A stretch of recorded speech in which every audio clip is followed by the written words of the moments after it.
vocês um pouquinho a respeito dessa série. Quem aí assistiu Palm 6? Levanta a mão aí quem assistiu. Eu achei que todo mundo teria assistido. Mas quem não assistiu, fica tranquilo. Eu vou dar um monte de spoiler e vocês vão ficar com raiva. E não tem problema nenhum. Porque, na verdade, o que a gente quer falar aqui nessa noite não é só sobre o seriado Palm 6. A gente quer falar sobre uma dívida que já foi pagada. Para começar, eu gostaria de, para quem não assistiu a série, ou até para quem assistiu já faz um tempinho que viu, eu gostaria de me lembrar alguns pontos dessa série. A série, ela vai falar sobre pessoas endividadas. É uma série de pessoas endividadas que são convidadas misteriosamente para participar de um jogo muito parecido com o jogo que vocês participaram, sendo apresentado para vocês nessa, sei lá, as páginas do doce aí, né, para tentar sair a figura correta, sendo um dos rounds desse jogo. Só que, ao contrário do que aconteceu aqui, quem ganhava, não ganhava chocolate, ganhava a chance de ir para uma próxima oportunidade, para um próximo round. Agora, quem perdesse, vocês iam estar na roça, hein? Olha, vou falar para vocês, vocês não iam ter sobrevivido não. As pessoas que não conseguiam executar as funções ali que eram para elas designadas, elas acabavam morrendo.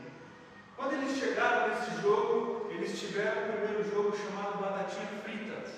E quem não conseguia ficar parado, muito parecido com o jogo que a gente faz, né, de morto-vivo, só que eles fazem caminhando.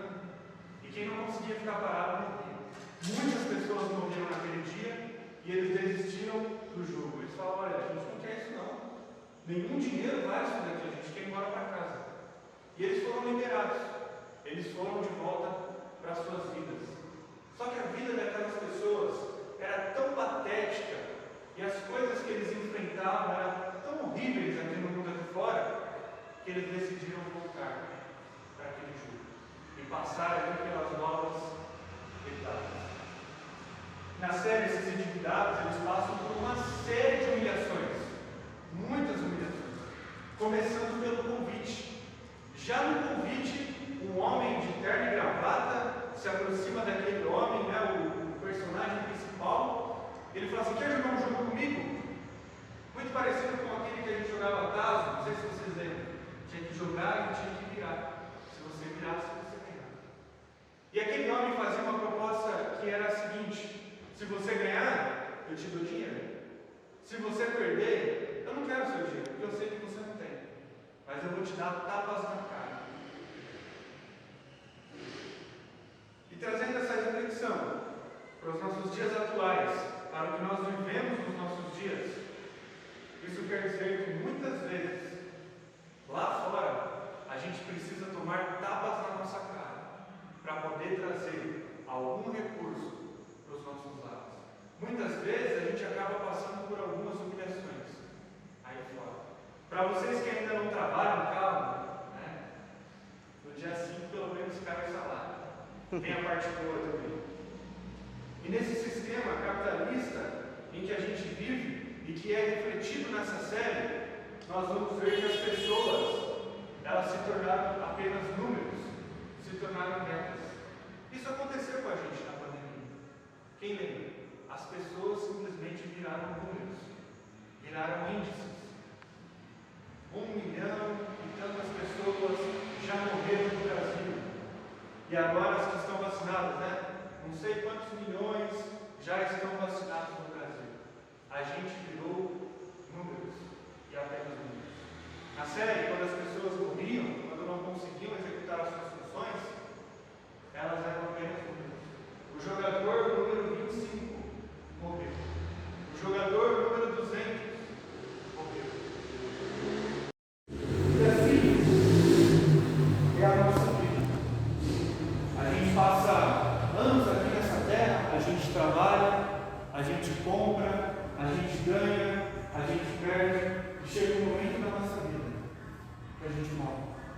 Esse é o ciclo da vida.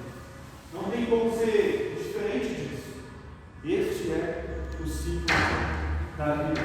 Uma luta pela sobrevivência. Eu quero perguntar para vocês: se vocês fossem tão endividados quanto aqueles homens e mulheres daquele jogo, o que vocês fariam? Até onde vocês iriam para pagar a dívida de vocês? Até onde vocês iriam? Talvez você esteja se perguntando: mas que tipo de dívida, Alex? Afinal, a cartinha do Serasa nem chegou na minha casa. Eu não estou devendo para ninguém. Para quem não sabe o que é Serasa, eu vou explicar. Serasa é quando a gente não consegue pagar uma dívida. E aí chega uma cartinha na nossa casa dizendo: olha, você está devendo para tal instituição, tal valor, e se você não pagar até tal dia, eu vou bloquear o seu nome, eu vou bloquear o seu CPF, os seus documentos, você não vai conseguir comprar mais nada. E como assim, Alex? Você vai me dizer hoje, nesta noite de sábado, em que eu estava tão tranquilo, que eu estou endividado, que eu tenho uma dívida, mas a carta do Serasa ainda não chegou? Ela vai chegar, não. Eu quero dizer para vocês nessa noite que na palavra de Deus, em Romanos capítulo 3, versículo 23, o que fala lá? Alguém sabe dizer? Diz o seguinte: todos pecaram e carecem da glória de Deus. Todos pecaram e precisam da glória de Deus. E eu queria pensar um pouquinho com vocês nessa palavra que tem nesse versículo, que é a palavra todos. E eu queria dizer para você que o seu nome e o meu nome estão ali, naquela palavrinha todos.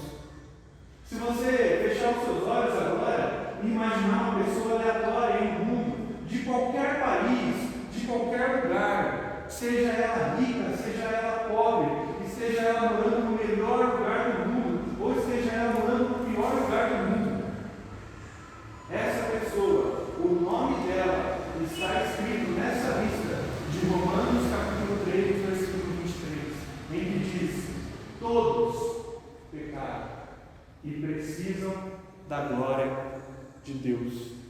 Quando a gente fala em dívida, eu estou justamente falando a respeito do pecado.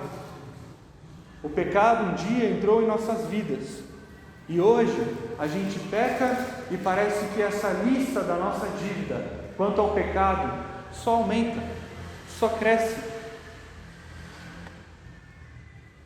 O que eu quero dizer para nós nessa noite é que todos nós temos uma dívida perante Deus, e essa dívida é o pecado. E pecado, gente, eu queria que nós entendêssemos: pecado é pecado, não importa qual seja o pecado, pecado é pecado e gera a morte. No round 6, todos ali entraram endividados. Alguns, se saíssem dali, seriam presos, como aquele empresário que chegou até a final. Ele seria preso porque ele estava devendo impostos, estava devendo milhões. Ele ia para a cadeia. Outros, se saíssem dali, passariam fome, não teriam lugar para morar.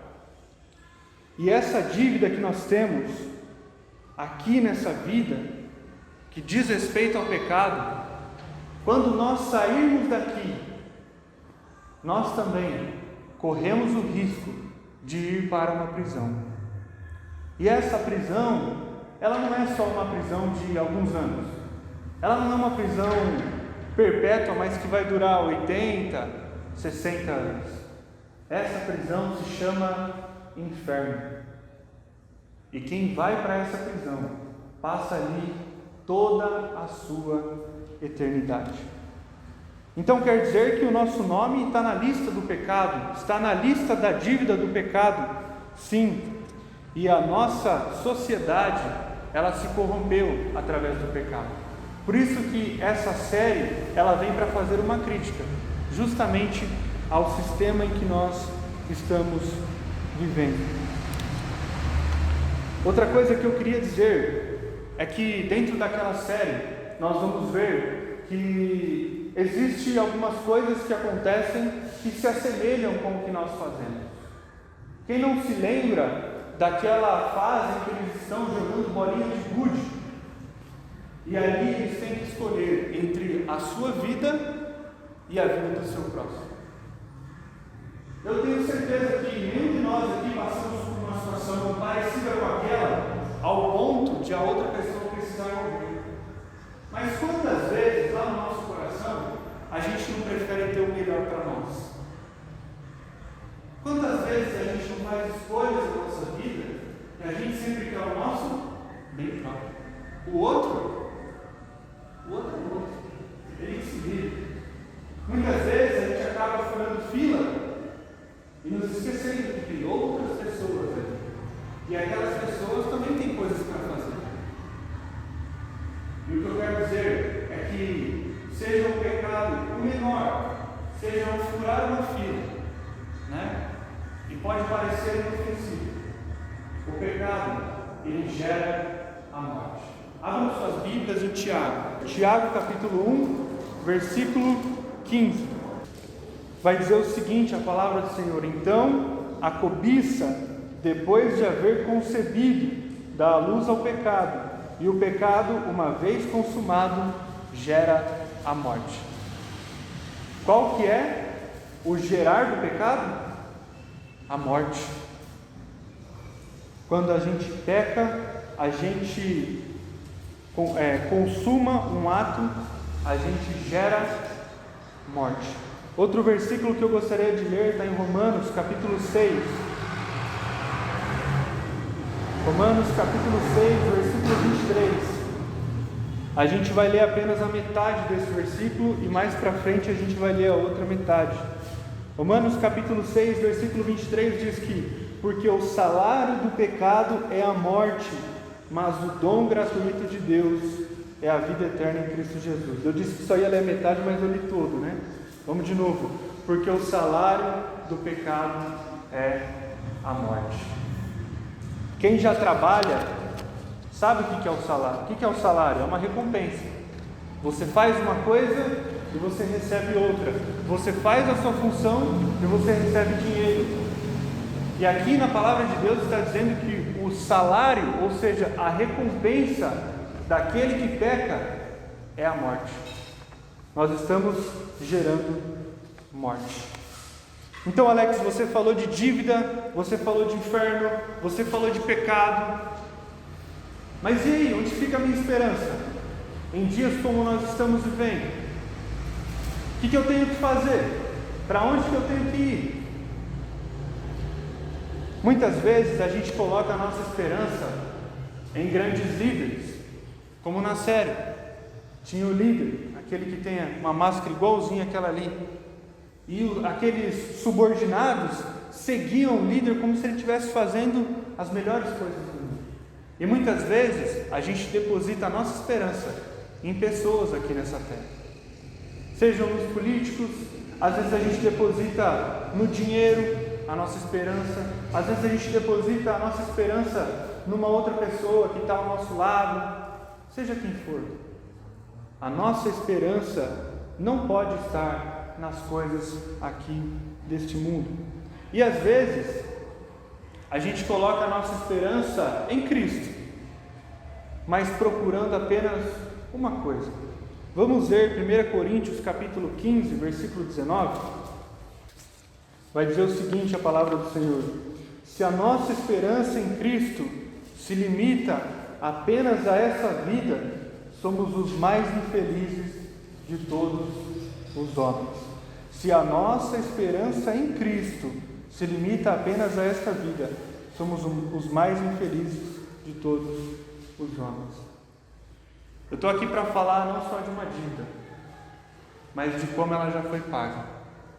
E ela foi paga por meio da graça de Deus. O problema, galera, meninos e meninas que estão aqui nessa noite, é que a gente procura a graça de Deus para uma coisa. Às vezes a gente quer um emprego e aí a gente procura a graça de Deus para aquele emprego. Às vezes a gente quer uma namorada ou quer um namorado e aí a gente procura Deus só para aquilo ali. Quem nunca ouviu, né? no seu trabalho, na sua escola, quando a pessoa descobre que você é da igreja, ela vem e fala assim: pô, faz uma oração para mim, pede uma oração lá. Por quê? Porque essas pessoas estão buscando apenas um pedacinho da graça. Um pedacinho da graça. Quando nós procuramos isso, nós estamos pedindo a Deus um aquário pequenininho, enquanto Ele quer nos dar todo o oceano. A graça de Deus, ela é infinita nas nossas vidas. E esse versículo quer dizer o seguinte: a sua esperança está em Cristo, mas está em Cristo só nas coisas aqui dessa terra. O que o versículo vai dizer que nós somos? Os mais infelizes de todos os homens. Uma outra coisa que é importante nós falarmos, que quando nós olhamos para aquele jogo, aquelas pessoas, elas tinham uma vida, embora estivessem endividadas, e elas entraram ali com uma esperança, a esperança de sair com aquele montante de dinheiro e pagar as suas dívidas. Mas, tirando apenas um jogador, os outros 455 jogadores, na verdade 454, morreram nas provas. Sabe o que eu quero dizer a respeito da brevidade da vida?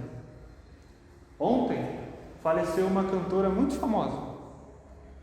E quando morre um famoso, a gente olha nas redes sociais o comportamento das pessoas dizendo: olha, a vida é um sopro. Muitos trazendo ali reflexões que de fato podem até tocar a vida das outras pessoas. Mas eu queria dizer para vocês, quantas outras pessoas não morreram ontem? Quantas outras pessoas não morreram na quinta?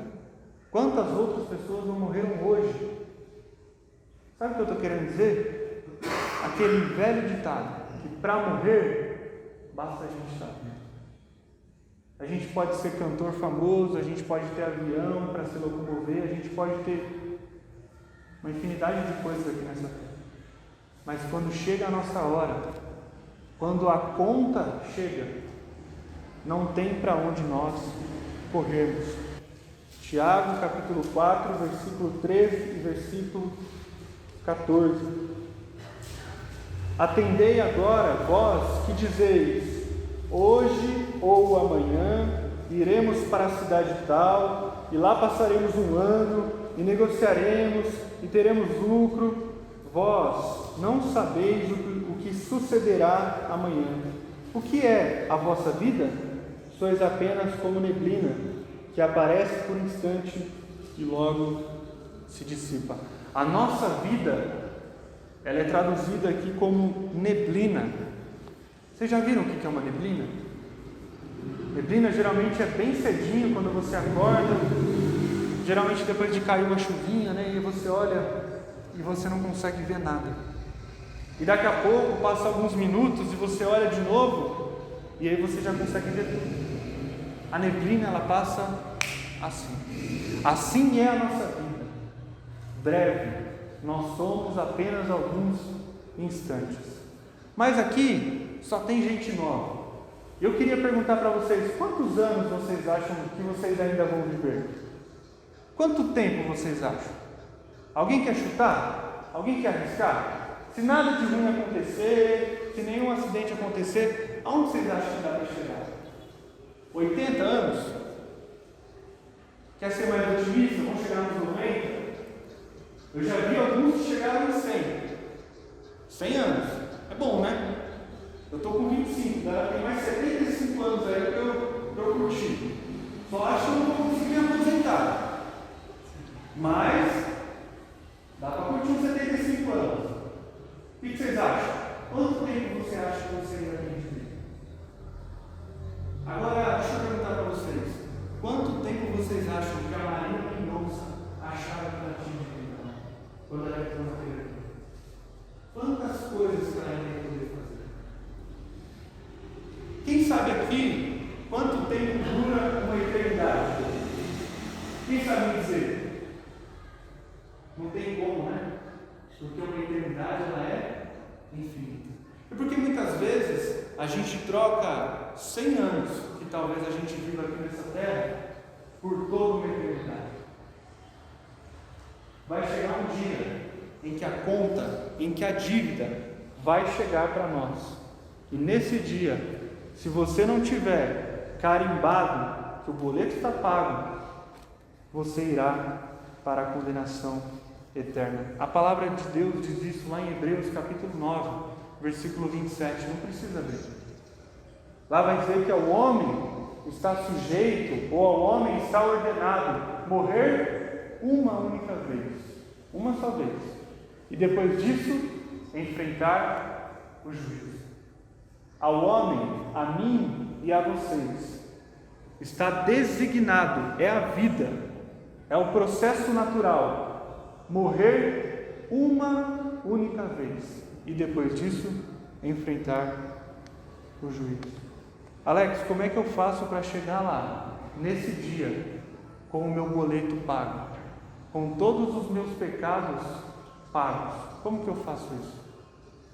João capítulo 3, versículo 16. Alguém vai saber dizer o que está lá? Já foi citado, né? E aí, Débora, o que está escrito lá? Fala pra gente. Porque Deus amou o mundo de tal maneira, deu seu Filho unigênito, para que todo aquele que nele crê não pereça, mas tenha vida eterna.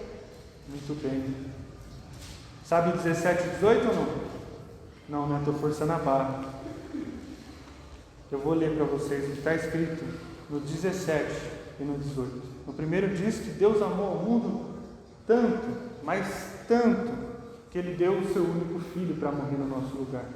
E no 17 vai dizer que, porquanto Deus enviou o seu Filho ao mundo, não para julgar o mundo, mas para que o mundo fosse salvo por Ele. E quem nele crê, não é julgado. O que não crê, já está julgado, porquanto não crê no nome do unigênito Filho de Deus. Sabe o juízo que eu acabei de falar, que a gente vai ter que passar? Aqui no versículo 17, diz que Deus enviou ao mundo Jesus, não para julgar o mundo, mas para salvar. E aquele que crê nesse Jesus, não vai precisar passar nesse juízo. Olha que coisa boa. Jesus, quem é Jesus? Jesus é simplesmente Deus, o Pai, olhando para nós, pecadores. Sabe quando você faz uma coisa ruim e faz para outra pessoa? É a mesma coisa que nós fazemos com Deus quando nós pecamos. A gente faz uma coisa ruim para Deus. Ele vira para a gente e manda Jesus. Jesus é simplesmente Deus falando assim: olha, vocês fazem tudo errado contra mim, mas eu fui com a cara de vocês. Eu vou dar uma chance para vocês. E Ele envia o Senhor Jesus para nós. Em Romanos 6, 23, vai dizer que o salário do pecado é a morte. Lembra que a gente já só leu o comecinho? Porque o final diz que o dom gratuito de Deus é a vida eterna. O dom, que quer dizer presente, e o gratuito, a gente conhece bem essa palavra. Quem não gosta de coisa grátis, gratuita? O dom gratuito de Deus, o presente que Deus deu de graça para a gente, é a vida eterna.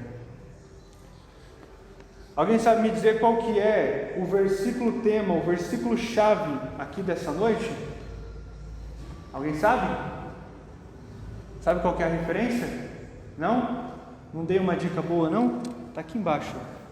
Colossenses capítulo 2. Vamos abrir lá? Abram suas Bíblias. Colossenses capítulo 2. Nós vamos ler o versículo 13 e o versículo 14.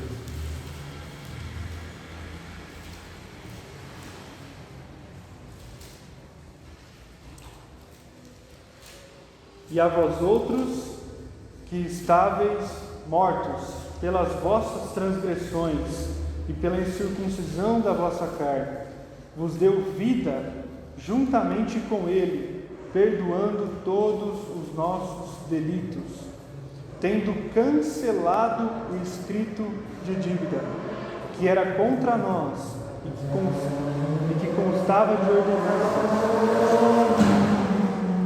o qual nos era prejudicial. Ele removeu, inteiramente encravando na cruz. Aqui está dizendo no versículo 13 que todas as nossas transgressões, tudo aquilo que a gente já fez de errado, sabe aquilo lá quando a gente fecha o olho e a gente fala, nossa, eu já fiz isso, e a gente já fez muita coisa errada. Aqui está dizendo que Deus pegou tudo isso, e Ele encravou ali na cruz. E o versículo 14 vai dizer que Ele cancelou a nossa dívida. Então, sabe esse peso do pecado, sabe esse peso das coisas ruins que nós já fizemos? Jesus, Ele tem um carimbo que diz que essas dívidas estão canceladas. E Ele carimba isso com o seu próprio sangue. E Ele faz, sabe o que? Ele pega todos esses pecados e Ele encravou ali na cruz do Calvário. O nosso escrito de dívida, o meu e o seu, os nossos pecados já está encravado ali naquela cruz. Ao contrário daquela boneca, lá em Batatinha 1, 2, 3, Deus nunca virou as costas para nós. Ele já virou até para o seu filho, em um momento ali na cruz. Mas para nós, Ele nunca virou as suas costas. Muito pelo contrário, Ele enviou o seu único filho. Naquele jogo, as pessoas não podiam dar nem uma balançada. Deus, apesar de todas as balançadas que a gente já deu na vida, continua de braços abertos para nos receber. Ao contrário daquele líder que mata as pessoas, até mesmo da sua própria equipe, e matou aquelas pessoas nesse jogo que vocês participaram do doce por um simples quebradinho. Nós, mesmo estando tão quebrados, Deus ajunta todos os pedacinhos e nos refaz. Ao contrário daquele cabo de guerra, ou daquela ponte, sendo a penúltima prova, que eles estão passando uma ponte de vidro, quem não conseguia, caía no abismo. Havia um abismo para nos achegarmos a Deus. Havia um abismo para que as nossas dívidas fossem pagas. Mas houve uma ponte, e essa ponte se chama Jesus. Deus hoje Ele quer te dar uma segunda chance. Hoje Ele quer carimbar no seu escrito de dívida cancelado, para você começar uma vida totalmente nova junto com Ele e sem o peso dessas dívidas. 1 João capítulo 1, versículo 9 tem a resposta para você nessa noite. Mas confessarmos o nosso pecado, Ele é fiel e justo para perdoar nossos pecados e nos purificar toda injustiça. Se confessarmos os nossos pecados, Ele é fiel e justo para nos perdoar. Eu vou encerrar dizendo que naquele jogo, aquelas pessoas jamais poderiam sair de novo pela fidelidade, ou pelo carinho, ou pela misericórdia daqueles que estavam ali, dos líderes e afins. Eles jamais sairiam dali. E a nossa vida aqui, não que ela seja um simples jogo, mas muitas vezes a impressão que dá é que a gente está num jogo igualzinho àquele, cheio de violência, cheio de pessoas ruins, uma subindo em cima da outra para alcançar os seus objetivos. Não parece o nosso mundo? Não parece aqui que nós vivemos? Mas vai chegar um dia em que tudo isso aqui vai passar. Nada mais disso aqui vai ter. E nesse dia, eu sei que eu vou estar lá junto com Deus no céu, porque a minha dívida já está paga. E sabe o que eu queria de coração? Que todos vocês estivessem lá, no mesmo lugar junto comigo. Amém?